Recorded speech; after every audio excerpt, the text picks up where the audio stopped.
వచ్చి చూసి ఆదరిస్తారని నేను మనస్ఫూర్తిగా కోరుకుంటున్నా. థ్యాంక్ యూ అండి, wishing you all the best. And ఇప్పుడు యాక్టర్ భాను గారిని మాట్లాడవలసిందిగా రిక్వెస్ట్ చేస్తున్నాం. అందరికీ నమస్కారం. ఫస్ట్ టైం కెమెరా ముందు మాట్లాడుతున్నా. నా పేరు పుట్ట భాను. సినిమాలో క్యారెక్టర్ కూడా పుట్టబానే.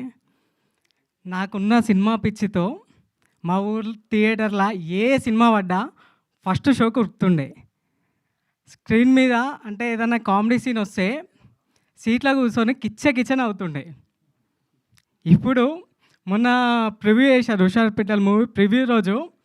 అంత పెద్ద స్క్రీన్ మీద నా క్యారెక్టర్ సీన్ అక్కడ నడుస్తుంటే మీ లెక్క సీట్లో కూర్చున్న వాళ్ళందరూ కిచెన్ అవుతురు. అసలు అప్పటి నుంచి ఇది కలనా నిజమా నాకు నిజంగా అర్థమవుతలేదు. ఒక్క నిమిషం.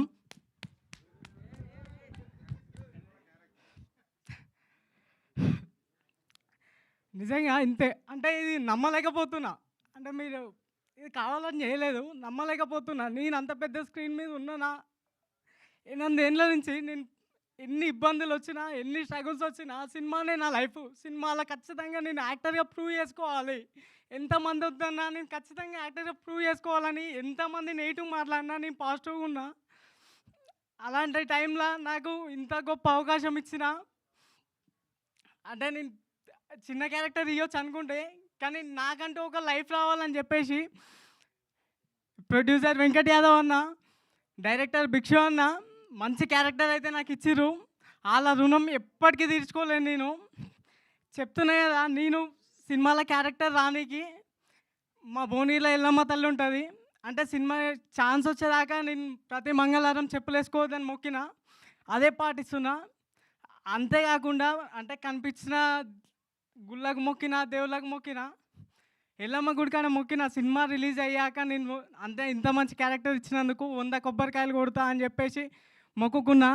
కానీ నాకు ఈరోజు అనిపిస్తుంది ఏంటంటే, అంటే అమ్మవారి ఆశీస్సులతో వాళ్ళే కాదు, నన్ను ఒక ఆర్టిస్ట్గా ఒక కొత్త జీవితాన్ని అందరికి పరిచయం చేస్తున్న మా డైరెక్టర్ ప్రొడ్యూసర్లకి 100 కొబ్బరికాయలు ఇంకా ఎక్స్ట్రా కొడతా. దేవునితో పాటు వీళ్ళకి కూడా కొబ్బరికాయలు కొడతా అని నేను ఈరోజు చెప్తున్నా. ఇంత మంచి అవకాశం ఇచ్చినందుకు థ్యాంక్ యూ సో మచ్. కాదు, మీరు అలా హర్ట్ చేసుకోకండి ఎప్పుడు. ఇది అంతం కాదు, ఆరంభం మాత్రమే. అండ్ ఇంకో చిన్న విషయం అండి, చెప్పండి. అంటే ఆ ఎమోషన్లో ఇందాక మాట్లాడలేకపోయినా మా సినిమా గురించి. చెప్పండి. అంటే ప్రతి ఆర్టిస్ట్కి హుషార్పిట్టల టీంలో చేసిన ప్రతి టీంకి కళ ప్రొడ్యూసర్ గారు అయితే నెరవేర్చిర్రు. ఆయనకు మేము కూడా రుణపడి ఉన్నాం. అంటే ఆయనకు కూడా ఒక కళ ఉంటుంది కదా, సినిమా బ్లాక్ బస్టర్ హిట్ కావాలని. మనందరం తెలుగు కుటుంబం, మన కుటుంబంలో ఒకరు నిలబడాలంటే మనందరు సపోర్ట్ కావాలి. సో మనందరూ మన ఫ్యామిలీ నుంచి సినిమా వస్తుంది కాబట్టి మనం ఆగస్టు 15న హుషార్పిట్టకి సినిమా పోయి అందరి ప్రొడ్యూసర్కి సపోర్ట్గా నిలబడదామని మనస్ఫూర్తిగా కోరుకుంటున్నా.